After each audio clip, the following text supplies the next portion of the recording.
Hello and welcome everyone to Prayas JEE. मैं हूं आपका मैथमेटिक्स मेंटर मानवेंद्र। आज हम लोग लिमिट्स लेक्चर 2 करने वाले हैं, जिसमें हम पढ़ेंगे इनडिटरमिनेट फॉर्म्स।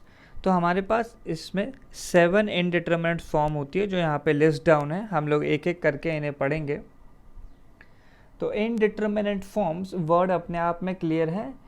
एक ऐसी फॉर्म हमारे पास बन जाएगी जिसका हम आंसर नहीं बता सकते, आंसर डिटरमिनेंट नहीं होगा।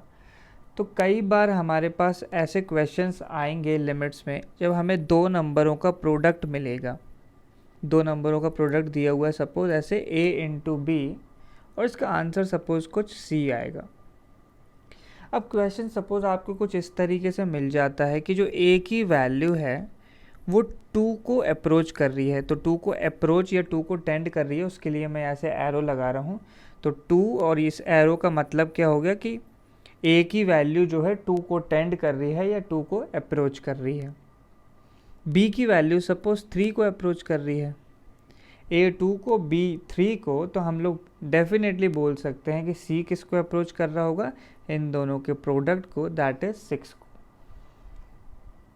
ऐसे ही सपोज मैंने a चूज़ किया कि a जो है 0 को टेंड कर रहा है और b हमारा 2 को टेंड कर रहा है।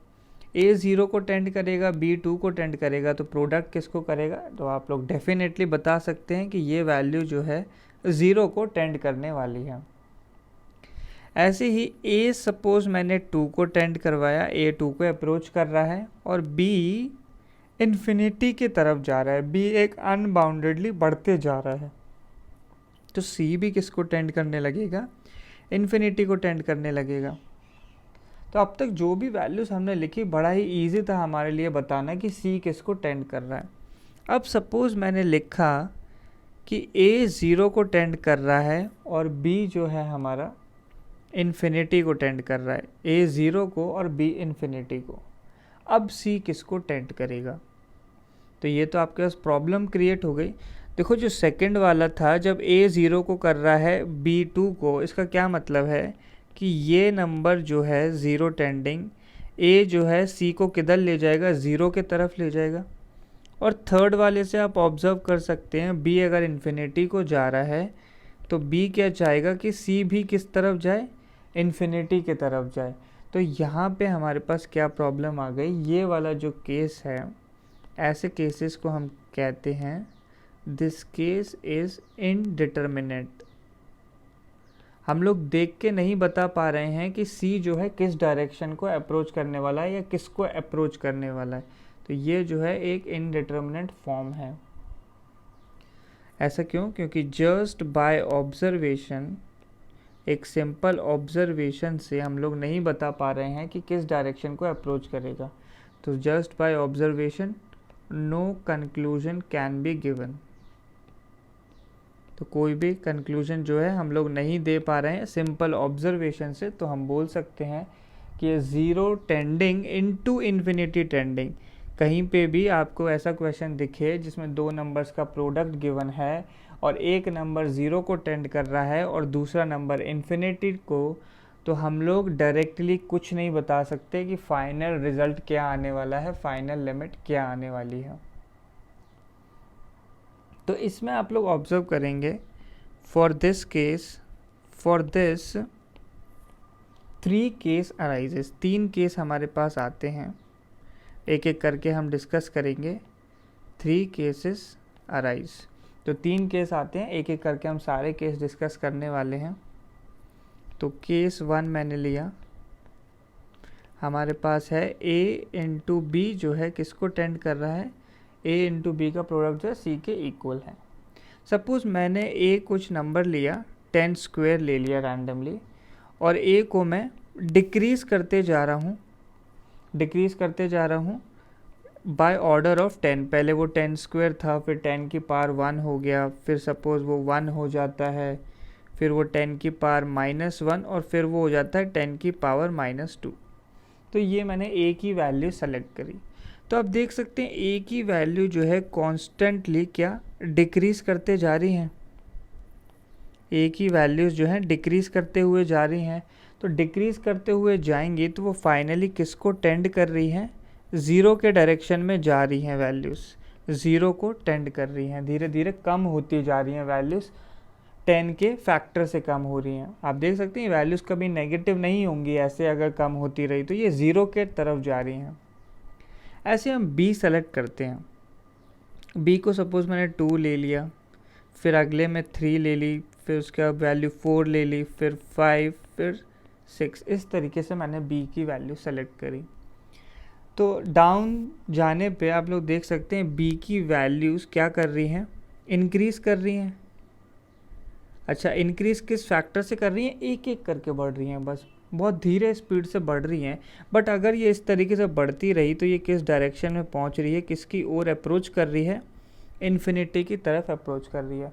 बड़ी धीमी रेट से इंक्रीज़ कर रही है, लेकिन कहाँ जा रही हैं ये, इन्फिनिटी के डायरेक्शन में जा रहे हैं।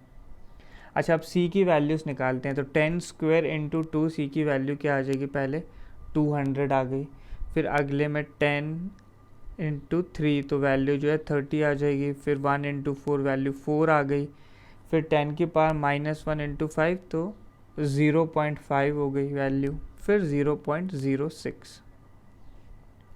तो आप लोग सी को अगर देखोगे तो सी की वैल्यूज़ जो है कॉन्स्टेंटली डिक्रीज़ करते हुए जा रही हैं, और डिक्रीज़ करने पे ये किस डायरेक्शन को मूव कर रही हैं, ज़ीरो के डायरेक्शन में जा रही हैं।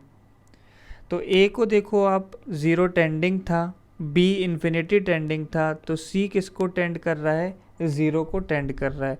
यानी मैं बोल सकता हूँ कि zero tending into infinity tending किसको टेंड कर रहा है, ज़ीरो को टेंड कर रहा है। तो ये हमारे केस 1 का रिज़ल्ट आ जाता है। नेक्स्ट हम लोग मूव करते हैं केस नंबर 2। फिर से वैसा ही है हमारे पास कि a इंटू बी जो है कुछ c के इक्वल है। a की वैल्यूज़ को जैसे हमने पहले लिया था बिल्कुल वैसे ही मैं a की वैल्यूज़ को कंसिडर कर रहा हूँ। पहले 10 स्क्वायर, फिर 10 की पावर 1, फिर 1 हो गया, फिर 10 की पावर -1 और लास्ट में 10 की पावर -2। तो आप लोग देख सकते हैं फिर से बिल्कुल वैसे ही लिया है कि a की वैल्यूज़ जो हैं डिक्रीज़ करते जाएं by a factor of 10, by factor of 10 decrease कर रही हैं ये वैल्यूज़। तो ये वैल्यूज़ किस डायरेक्शन में जा रही हैं, जैसे पहले गई थी ज़ीरो को डायरेक्शन में, ज़ीरो को अप्रोच कर रही हैं या ज़ीरो टेंडिंग है वैल्यूज़।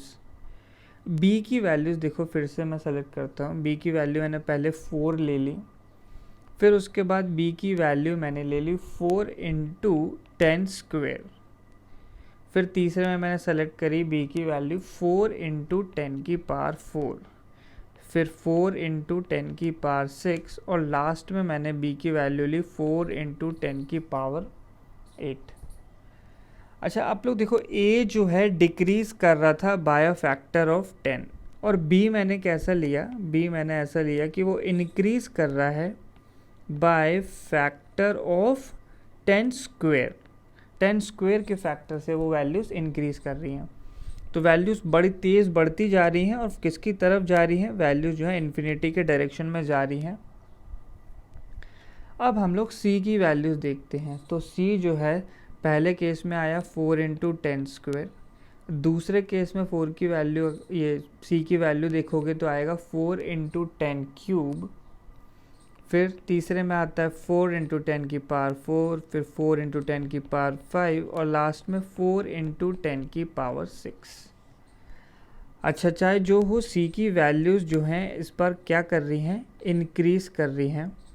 किस फैक्टर से, बाय फैक्टर ऑफ 10 के फैक्टर से इंक्रीज़ कर रही हैं। तो ये वैल्यूज़ धीरे धीरे बढ़ती जाएंगी और फाइनली किसको अप्रोच करेंगी, इन्फिनिटी को अप्रोच करेंगी।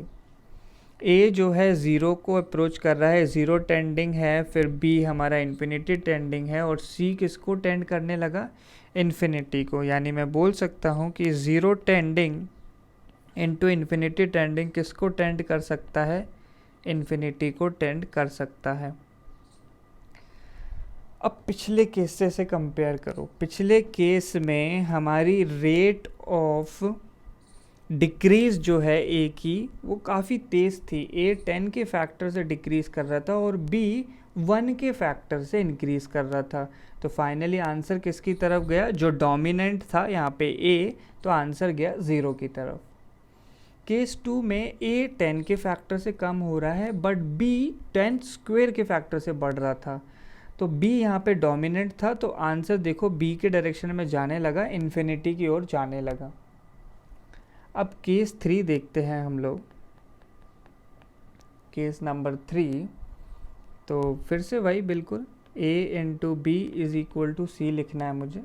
तो a को मैंने बिल्कुल उसी तरीके से कंसिडर किया जैसे हम लोग हर बार कर रहे हैं, 10 स्क्वायर फिर 10 की पावर 1 फिर वैल्यू 1 फिर 10 की पावर -1 और लास्ट में 10 की पावर -2।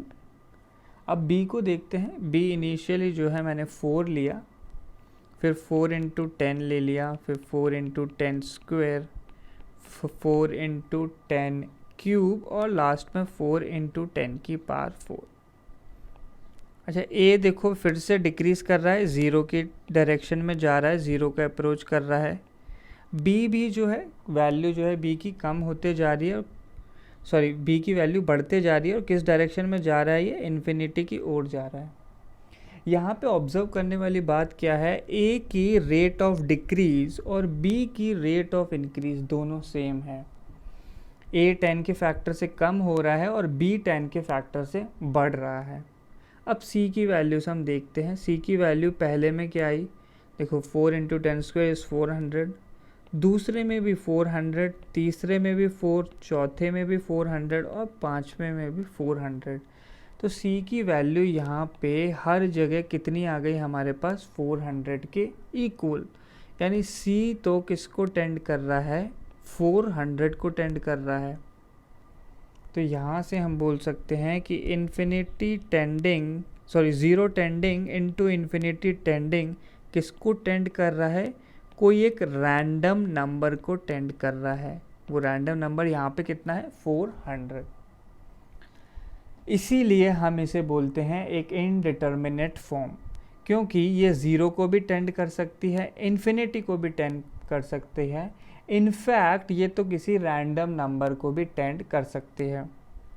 इसीलिए फर्स्ट इनडिटर्मिनेट फॉर्म हमारे पास क्या आई, tending to 0 into tending to infinity, जो है हमारे पास फर्स्ट इनडिटर्मिनेट फॉर्म है।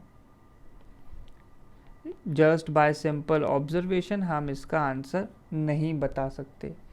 देखो इन जनरल जो है ये आपको बुक्स में 0 इंटू इन्फिनिटी की तरह ही लिखा मिलेगा, बट आपको बहुत क्लियरली समझ जाना चाहिए कि ये 0 टेंडिंग इंटू इन्फिनिटी टेंडिंग है, क्योंकि आप एग्जैक्ट 0 से अगर किसी नंबर को मल्टीप्लाई करोगे तो वो तो क्या आना चाहिए, एग्जैक्ट 0। इसीलिए ये जो फॉर्म है ये 0 टेंडिंग इंटू इन्फिनिटी टेंडिंग है। ये आपको लिखा हुआ नहीं मिलेगा, ये आपको खुद ही समझना होगा कि हम लोग कुछ ऐसी ही बात कर रहे हैं। आगे बढ़ते हैं नेक्स्ट फॉर्म की ओर, नेक्स्ट इनडिटर्मिनेट फॉर्म की ओर। तो इस बार देखो हमने नंबर्स कंसिडर किए of the form a upon b is equal to c। पहले हमने प्रोडक्ट देखा था, अब हम लोग डिवीजन में देख रहे हैं। तो a अपॉन b की वैल्यू को देखो, a अगर 5 को टेंड कर रहा है और b सपोज 4 को टेंड करता है, तो c किसको टेंड करेगा, c वैल्यू जो है 5/4 को टेंड करेगी। a 5 को कर रहा है, b 4 को, तो c 5/4 को। तो ऐसे ही जब भी लिमिट्स में कॉन्स्टेंट्स दिखेंगे तो आपको डायरेक्ट आंसर समझ आना चाहिए। तो c की वैल्यू हम लोग हमेशा डायरेक्टली 5/4 लिख देंगे अगर a 5 को टेंड करता है और b 4 को टेंड करता है। अब अगर a हमारा 0 के डायरेक्शन में जाने लगा और b जो है 4 के डायरेक्शन में जाने लगा, a 0 को और b 4 को, तो c क्या हो जाएगा, c जो है 0 के डायरेक्शन में जाने लगेगा। सिंपली ऐसे सोचा जा सकता है कि 0 अपॉन एनी नंबर जो है 0 की ओर ही जाएगा। नेक्स्ट थर्ड, अगर a जो है 4 को टेंड करता है और b इन्फिनिटी को, तो b जो है अनबाउंडेडली बढ़ते जा रही है। तो अगर डिनोमिनेटर को आप कॉन्स्टेंटली इंक्रीज करते रहोगे तो किसी भी फ्रैक्शन की जो वैल्यू है वो डिक्रीज करते जाएगी, और डिक्रीज करते हुए जाएगी तो वो किस डायरेक्शन में जा रही होगी, 0 के डायरेक्शन में जा रही है। तो न्यूमरेटर अगर 0 टेंडिंग है, न्यूमरेटर अगर 0 टेंडिंग है तो आपका आंसर 0 टेंडिंग होगा। डिनोमिनेटर इन्फिनिटी टेंडिंग है तो आंसर 0 टेंडिंग होगा। ऐसे ही ए सपोज इन्फिनिटी को टेंड करता है और बी आपका 4 को टेंड करता है, कोई कांस्टेंट नंबर, तो न्यूमरेटर इन्फिनिटी के डायरेक्शन में जा रहा है, न्यूमरेटर बहुत बढ़ते हुए जा रहा है, अनबाउंडेडली बढ़ रहा है, तो आंसर भी बढ़ेगा, आंसर इन्फिनिटी के डायरेक्शन में जाएगा। नेक्स्ट, अगर न्यूमरेटर 0 को टेंड करता है और डिनोमिनेटर इन्फिनिटी को, अब थोड़ी सोचने वाली बात आई है हमारे पास, तो हमारा आंसर किस डायरेक्शन में जाएगा। तो ये सेकंड वाले केस को आप लोग देखो, अगर न्यूमरेटर 0 को टेंड करता है तो न्यूमरेटर क्या चाहेगा, आंसर किस डायरेक्शन में जाना चाहिए, 0 के डायरेक्शन में जाना चाहिए। और डिनोमिनेटर में इन्फिनिटी, तो ये थर्ड केस देखो आप लोग, अगर डिनोमिनेटर में इन्फिनिटी है तो वो क्या चाहेगा, आंसर किस डायरेक्शन में जाए, फिर से 0 के डायरेक्शन में। तो न्यूमरेटर और डिनोमिनेटर दोनों के दोनों किस डायरेक्शन में ले जा रहे हैं, 0 के डायरेक्शन में, तो फाइनल आंसर किस डायरेक्शन में ही जाएगा, 0 के डायरेक्शन में। तो 0 टेंडिंग अपॉन इन्फिनिटी टेंडिंग एक इनडिटर्मिनेंट फॉर्म नहीं है। नेक्स्ट, सपोज न्यूमरेटर इन्फिनिटी को टेंड करता है और डिनोमिनेटर 0 को टेंड करता है, तो न्यूमरेटर में इन्फिनिटी जो है किस डायरेक्शन में लेके जाएगा, न्यूमरेटर में इन्फिनिटी आंसर को ले जाएगा इन्फिनिटी की ओर, और डिनोमिनेटर में 0, यानी डिनोमिनेटर को हम बहुत छोटा करते जा रहे हैं। अगर आप डिनोमिनेटर को छोटा करते जाओगे तो फाइनल रिजल्ट जो है बड़ा होते जाएगा ऑब्वियसली। तो डिनोमिनेटर में 0 भी किस डायरेक्शन में ले जाना चाह रहा है, इन्फिनिटी के डायरेक्शन में। तो दोनों इन्फिनिटी के डायरेक्शन में ले जा रहे हैं, तो इनडिटर्मिनेंट फॉर्म नहीं है, हमारा फाइनल आंसर इन्फिनिटी की ओर ही जाएगा। अगली फॉर्म लेता हूँ मैं, 0 टेंडिंग अपॉन 0 टेंडिंग। तो इसमें आप लोग देखो, न्यूमरेटर में 0 है तो ये किस डायरेक्शन में ले जाएगा, 0 के डायरेक्शन में। अब डिनोमिनेटर में 0 है, डिनोमिनेटर में 0 किधर ले जाएगा, अभी अभी हमने देखा इन्फिनिटी के डायरेक्शन में। तो देखो यहाँ पे प्रॉब्लम क्रिएट हो गई है हमारे पास। न्यूमरेटर चाहता है कि आंसर 0 की ओर जाए और डिनोमिनेटर चाहता है आंसर इन्फिनिटी की ओर जाए। तो एक प्रॉब्लम क्रिएट हो गई है। हम directly just by simple observation हम नहीं बता सकते कि आंसर किस ओर जाएगा। तो ये हमारे पास एक सेकंड इनडिटर्मिनेट फॉर्म आ जाती है, 0 टेंडिंग अपॉन 0 टेंडिंग। ऐसे ही न्यूमरेटर अगर इन्फिनिटी को टेंड करे और डिनोमिनेटर भी इन्फिनिटी को टेंड करे, तो न्यूमरेटर का इन्फिनिटी आंसर को इन्फिनिटी की डायरेक्शन में ले जाएगा और डिनोमिनेटर का इन्फिनिटी जो है आंसर को 0 की डायरेक्शन में ले जाएगा।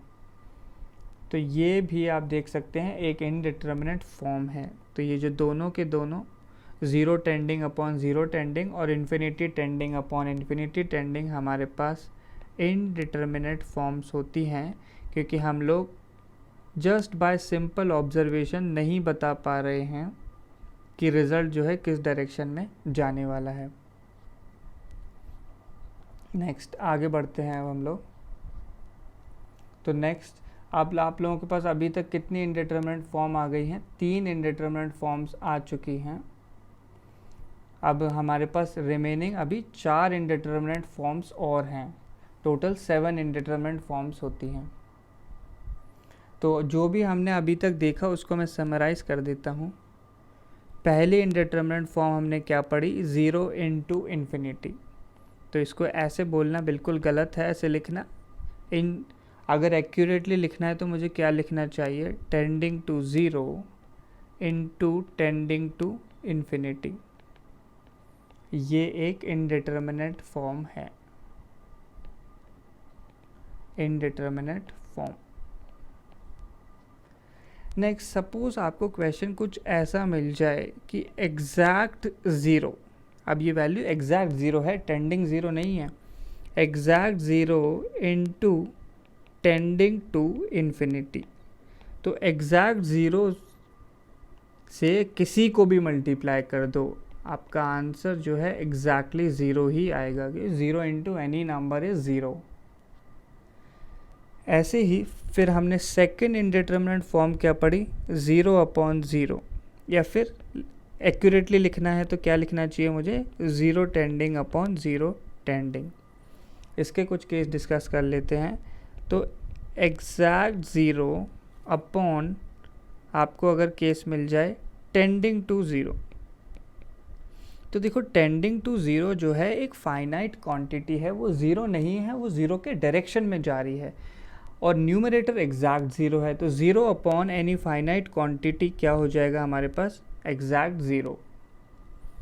ऐसे ही सपोज आपको कुछ ऐसा केस मिल जाए कि टेंडिंग टू 0 अपॉन एग्जैक्ट 0 आ जाए, तो देखो डिनोमिनेटर हम लोगों ने पढ़ा है किसी का भी कभी 0 नहीं होना चाहिए, तो ये जो है इसे मैं बोलूँगा अनडिफाइंड, कि ये चीज़ तो पॉसिबल ही नहीं है, डिनोमिनेटर कभी हमारा 0 हो ही नहीं सकता, तो हम इसे अनडिफाइंड बोलेंगे। इसके बाद कौन सा केस पढ़ा हमने, इसके बाद हमने पढ़ा इन्फिनिटी अपॉन इन्फिनिटी, या फिर एक्यूरेटली लिखें तो infinity tending upon infinity tending. ये एक इंडिटरमिनेंट फॉर्म है, थर्ड इंडिटरमिनेंट फॉर्म। नेक्स्ट देखो मैं आप लोगों को एक केस बताता हूँ, infinity tending minus of infinity tending. ये एक इनडिटरमिनेंट फॉर्म होती है। ऐसे कैसे बोल सकते हैं हम लोग, आप ऐसे सोचो कि पहला नंबर अनबाउंडेडली बढ़ते जा रहा है, अब इन्फिनिटी ये कोई नंबर तो है नहीं, हमें पता नहीं इसकी क्या वैल्यू है, सपोज़ इसकी वैल्यू कुछ x है और दूसरी इन्फिनिटी की वैल्यू कुछ y है, तो पहले की वैल्यू मैंने x मान ली और दूसरी की वैल्यू y। अगर x और y दोनों इक्वल हो जाएं तो वैल्यू 0 आ जाएगी, बट ऐसा भी हो सकता है x is greater than y, और ऐसा भी हो सकता है x is less than y, क्योंकि हमें तो कुछ पता ही नहीं है ये वैल्यू क्या है।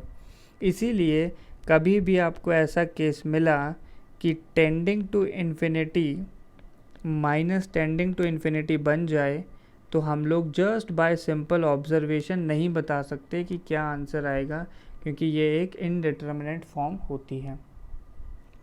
अच्छा, ऐसे ही अगर मैं डिस्कस करना चाहूँ तो infinity tending plus infinity tending ये इनडिटरमिनेट फॉर्म होगी या नहीं होगी, तो ये बिल्कुल नहीं होगी, क्योंकि दो बहुत बड़े नंबर्स को अगर आप ऐड करोगे तो ऑब्वियसली एक बहुत बड़ा ही नंबर आएगा।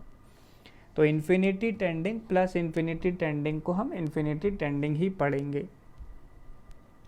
अच्छा, सपोज कुछ कांस्टेंट इनटू इन्फिनिटी टेंडिंग कर दिया मैंने, तो भी answer would be infinity tending. Infinity को आप किसी से भी मल्टीप्लाई डिवाइड करोगे एक किसी भी फाइनाइट नंबर से, तो वो इन्फिनिटी ही आएगा।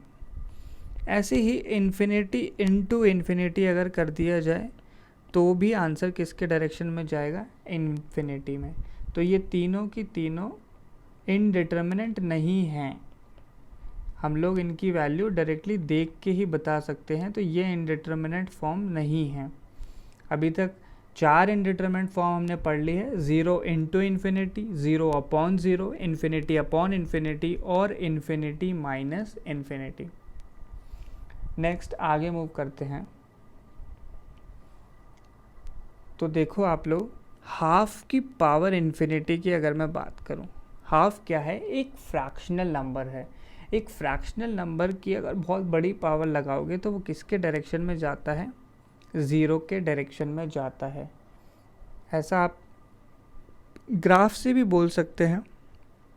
हाफ की पावर x का ग्राफ जो है कुछ इस तरीके से होगा, और जब x इन्फिनिटी को टेंड कर रहा है तो आप आंसर देख सकते हैं 0 के डायरेक्शन में जा रहा है। ऐसे ही 2 की पावर इन्फिनिटी क्या होगा, 2 की पावर इन्फिनिटी जो है ये इन्फिनिटी को टेंड करेगा। तो बेस अगर 1 से छोटा है तो उसकी पावर इन्फिनिटी लगाई तो 0 को टेंड करता है, और बेस अगर 1 से बड़ा है तो वो इन्फिनिटी को टेंड करेगा, क्योंकि 2 की पावर इन्फिनिटी का ग्राफ कुछ ऐसा हो जाएगा, इन्फिनिटी पे वो इन्फिनिटी के डायरेक्शन में जा रहा होगा। अब नेक्स्ट कुछ केसेस हम लोग देखते हैं। सपोज हमारा बेस 0 के डायरेक्शन में जा रहा है, बेस 0 के डायरेक्शन में, और पावर इन्फिनिटी के डायरेक्शन में। तो फाइनल आंसर हमारा कहाँ जाएगा? तो बिल्कुल ऊपर वाले केस की तरह है। अब बेस जो है आपका एक फ्रैक्शनल नंबर है, एक फ्रैक्शनल नंबर की पावर इन्फिनिटी करी, इन्फिनिटी के डायरेक्शन में करी, तो देखो आंसर किस डायरेक्शन में जाना चाहिए? Answer should go towards zero, या फिर आंसर जो है ज़ीरो को अप्रोच करेगा। तो ये एक इंडिटरमिनेट फॉर्म नहीं है। ज़ीरो की power infinity is not an indeterminate form. Next, infinity tending की पावर इन्फिनिटी टेंडिंग। तो देखो इस केस में आप लोग देखो, जो बेस है एक बहुत बड़ा नंबर है, तो बेस क्या चाहेगा कि आंसर किस डायरेक्शन में जाए? इन्फिनिटी के डायरेक्शन में। और पावर एक बहुत बड़ा नंबर है, देखो इन्फिनिटी पावर अगर आ जाए 1 से बड़े नंबर पे तो आंसर इन्फिनिटी को जाता है। तो ये दोनों बेस और पावर मिलके आंसर को इन्फिनिटी के डायरेक्शन में ले जाएंगे। तो ये दोनों डिटरमिनेंट फॉर्म्स हैं। Next, zero tending raise to the power zero tending. अब आंसर क्या होगा? तो देखो जो बेस है हमारा वो फ्रैक्शनल हो गया, तो फ्रैक्शनल बेस बहुत छोटा है, ये क्या चाहेगा कि आंसर जो है किस डायरेक्शन में जाए? ज़ीरो के डायरेक्शन में जाए, क्योंकि ये खुद बहुत छोटा है, छोटे नंबर की पावर एक छोटा ही आंसर होना चाहिए। और पावर जो है वो ज़ीरो के डायरेक्शन में जा रही है। तो पावर आप ऐसा सोचो कि किसी भी फाइनाइट नंबर की पावर अगर ज़ीरो हो तो वो आंसर क्या आता है? 1 होता है। तो पावर चाह रही है कि आंसर को 1 के डायरेक्शन में जाना चाहिए। बेस कहीं और ले जा रहा है, पावर कहीं और ले जा रही है।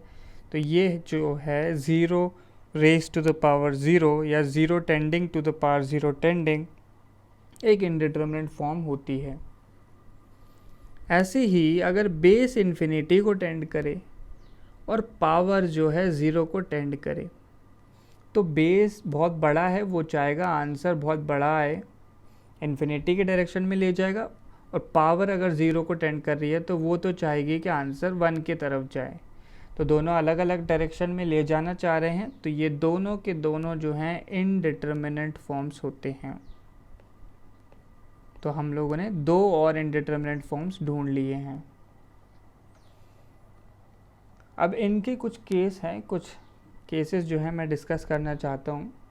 फर्स्ट केस कि exact zero raise to the power zero tending अगर हम करें कि बेस एग्जैक्ट ज़ीरो है, तो देखो एग्जैक्ट ज़ीरो की आप कोई भी पावर लगाओ, एग्जैक्ट ज़ीरो की कोई भी पावर लगाओ, फाइनाइट पावर, तो आंसर जो है एग्जैक्ट ज़ीरो ही आएगा। ऐसे ही zero tending raise to the power exact zero, zero tending की पावर एग्जैक्ट ज़ीरो आंसर को क्या कर देगा? 1, क्योंकि किसी भी फाइनाइट नंबर की पावर ज़ीरो इज़ 1। अच्छा, अब अगर ऐसा हो जाए कि बेस भी एग्जैक्ट ज़ीरो और पावर भी एग्जैक्ट ज़ीरो, तो देखो ये चीज़ जो है हमारे पास अनडिफाइंड होती है, हम इसका आंसर नहीं बता सकते, हमें नहीं पता ये क्या होता है, इसीलिए ये अनडिफाइंड है। मैथमेटिक्स में अगर आपका बेस और पावर दोनों एग्जैक्टली ज़ीरो हैं तो वो चीज़ अनडिफाइंड होगी, हम इसको डिफाइन नहीं करते हैं। नेक्स्ट, फोर्थ पार्ट, अगर बेस इन्फिनिटी टेंडिंग है और पावर एग्जैक्टली ज़ीरो है, तो किसी भी नंबर, कितना भी बड़ा नंबर हो, पावर अगर एग्जैक्ट ज़ीरो है तो आंसर जो है क्या आएगा? उसका 1 आना चाहिए। तो ये एक सारे केसेस हो गए हमारे पास एग्जैक्ट ज़ीरोज़ के। तो अभी तक हम लोगों ने 6 इनडिटरमिनेट फॉर्म कर ली है। नेक्स्ट इनडिटरमिनेट फॉर्म हमारे पास आती है 1 raise to the power infinity. तो 1 raise to the power infinity कैसे इनडिटरमिनेट फॉर्म हो सकती है? ये तो 1 होनी चाहिए वैल्यू, बट आप लोगों को क्या ध्यान रखना है कि ये 1 जो है टेंडिंग टू 1 है, एग्जैक्टली 1 नहीं है, टेंडिंग टू 1 है। टेंडिंग टू 1 की पावर इन्फिनिटी टेंडिंग हमारे पास एक इनडिटरमिनेट फॉर्म होती है। ऐसा कैसे बोल सकता हूँ मैं कि ये इनडिटर्मिनेट फॉर्म है? तो आप ऐसे देखो, अगर नंबर सपोज 1 पॉजिटिव है, 1 पॉजिटिव का क्या मतलब है? 1 से थोड़ा सा बड़ा है, उसकी पावर अगर इन्फिनिटी टेंडिंग लगा दी तो ये 1 से बड़ा बेस हो गया, और बेस अगर 1 से बड़ा है तो आप देखो जैसे 2 की पावर इन्फिनिटी को टेंड कर रहा था, ऐसे ही 1 से बड़ा बेस है, उसकी पावर इन्फिनिटी लगाओगे तो वो इन्फिनिटी की डायरेक्शन में जाने लगेगा। बट अगर आपने बेस 1 से थोड़ा सा छोटा ले लिया, 1 नेगेटिव है, 1 नेगेटिव की पावर अगर इन्फिनिटी टेंडिंग लगाई तो अब आंसर जाएगा 0 के डायरेक्शन में, क्योंकि 1 नेगेटिव तो एक फ्रैक्शनल क्वांटिटी हो गई और फ्रैक्शन की पावर इन्फिनिटी जो है 0 के डायरेक्शन में जाएगा। तो इसीलिए हम इस फॉर्म को बोल रहे हैं टेंडिंग टू 1, क्योंकि 1 पॉजिटिव मतलब 1 को राइट साइड से अप्रोच करना, राइट साइड से टेंड करना, और 1 नेगेटिव का मतलब 1 को लेफ्ट साइड से टेंड करना। तो ये 1 नेगेटिव की पावर इन्फिनिटी एक इनडिटर्मिनेट फॉर्म हो जाएगी। तो हम लोगों ने 7 इनडिटर्मिनेट फॉर्म पढ़ी हैं। 0 into infinity, 0 upon 0, infinity upon infinity, फिर इन्फिनिटी माइनस इन्फिनिटी, एक 0 की पावर 0, एक इन्फिनिटी की पावर 0, और एक लास्ट हमने पढ़ी 1 की पावर इन्फिनिटी। तो ये 7 इनडिटर्मिनेट फॉर्म्स हैं। किसी भी क्वेश्चन में अगर ये इनडिटर्मिनेट फॉर्म्स मिल जाए तो हमें सॉल्व करने में काफ़ी मेहनत करनी होगी। अगर कोई भी इनडिटर्मिनेट फॉर्म नहीं मिले आपको किसी क्वेश्चन में, तो आप डायरेक्टली वैल्यू सब्स्टिट्यूट करो और आंसर तुरंत मिल जाएगा। ठीक है, अगर इनडिटर्मिनेट फॉर्म है तो ही हम लोग सॉल्व करेंगे, वरना हम डायरेक्टली वैल्यू सब्स्टिट्यूट करके ही आंसर निकाल सकते हैं। तो कुछ क्वेश्चन, कुछ बहुत छोटे छोटे क्वेश्चंस हम लोग डिस्कस करने वाले हैं। Find limits. तो पहला फंक्शन दे दिया y is equal to 1/x। y is equal to 1/x का आप ग्राफ अगर देखोगे तो वो कुछ इस तरीके से हमारे पास आता है। तो x इज इक्वल टू 0 को बड़े ध्यान से देखना है। x इज इक्वल टू 0 को सपोज देखो इस ग्राफ पे अगर मैं राइट हैंड साइड से मूव करता हूँ तो राइट हैंड साइड से वैल्यू किस डायरेक्शन में जा रही है, देख सकते हैं आप, ऊपर की तरफ प्लस इन्फिनिटी की ओर जा रही है। तो अगर हम निकालेंगे limit x tends to 0 1/x, तो राइट साइड से अप्रोच करने पे आंसर प्लस इन्फिनिटी को जा रहा है। और अगर मैं लेफ़्ट से अप्रोच करता हूँ, बिल्कुल देखो लेफ़्ट हैंड साइड से 0 की तरफ जा रहा हूँ, तो वैल्यूज़ आप देख सकते हैं कहाँ, माइनस इन्फिनिटी को जा रही हैं। तो ये दोनों के दोनों जो हैं इक्वल नहीं आ रहे हैं, तो हम बोल सकते हैं कि लिमिट डज नॉट एग्जिस्ट। तो याद रखना है, limit x tends to 0 1/x does not exist. ऐसे ही y is equal to 1/x² अगर मैं डिस्कस करूं तो 1/x² का ग्राफ कुछ इस तरीके से होता है। तो लिमिट अगर हमें निकालनी है x टेंड्स टू 0 1/x², तो लेफ़्ट हैंड लिमिट और राइट हैंड लिमिट दोनों हम निकालेंगे। अब देखो लेफ़्ट से अगर मैंने अप्रोच किया तो वैल्यूज़ जो हैं ऐसे प्लस इन्फिनिटी की ओर जा रही हैं, और अगर राइट से मैं 0 की तरफ जा रहा हूँ तो राइट से भी वैल्यूज़ प्लस इन्फिनिटी की ओर जा रही हूँ।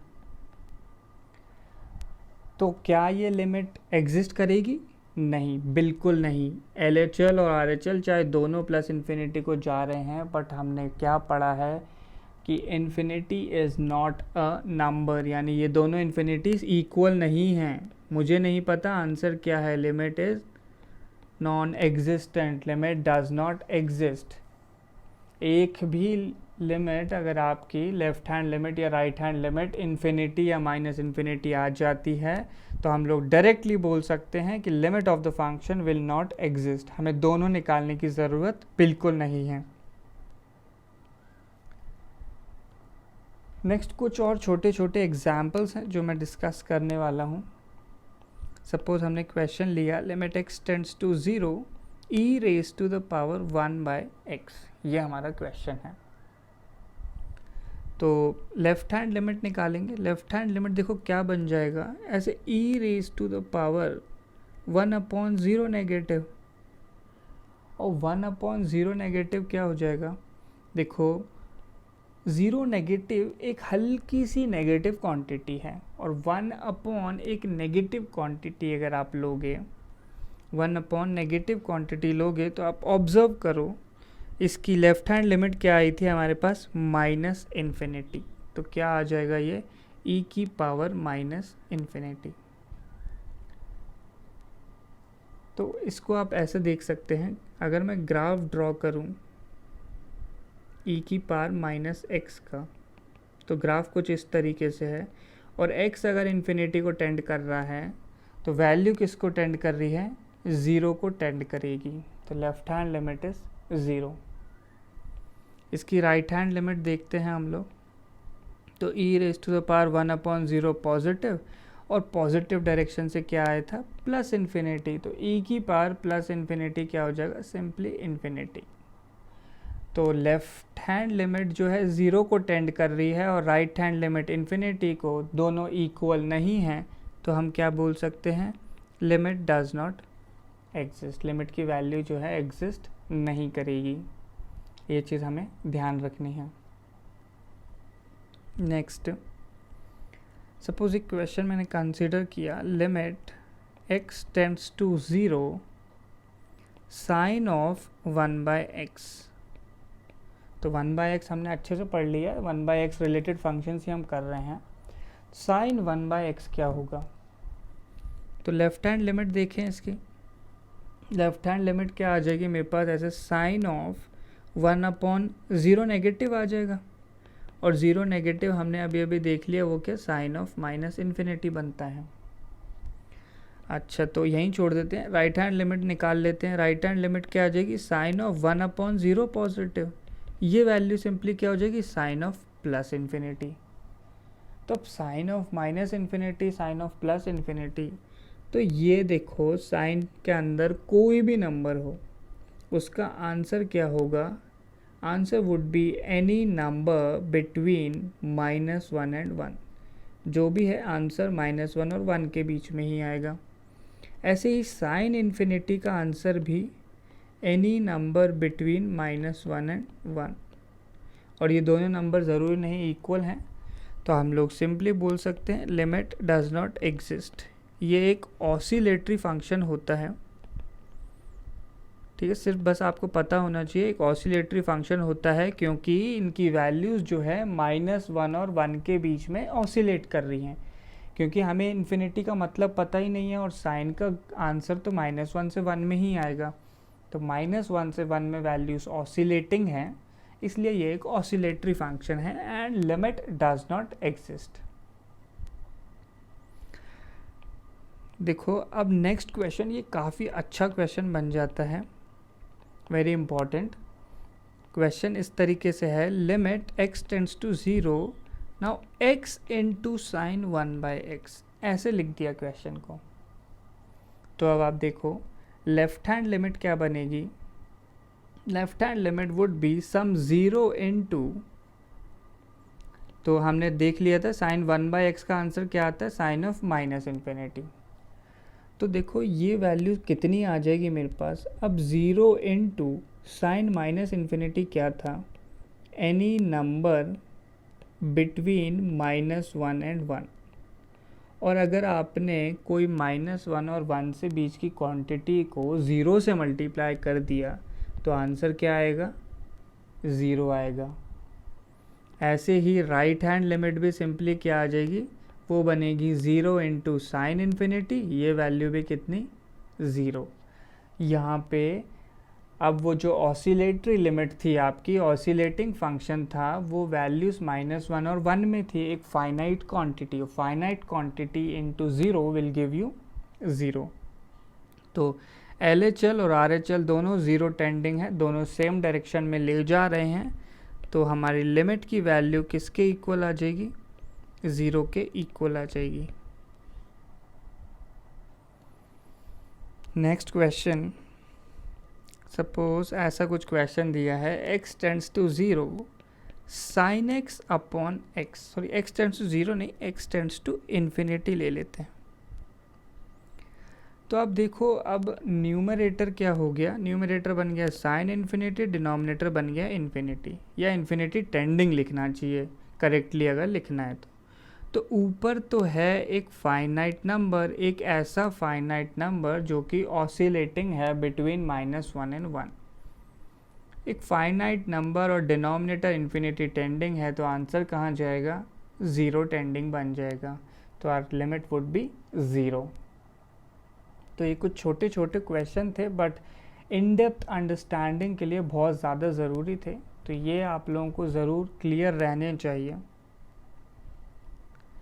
नेक्स्ट क्वेश्चन है, evaluate left hand limit and right hand limit of the functions.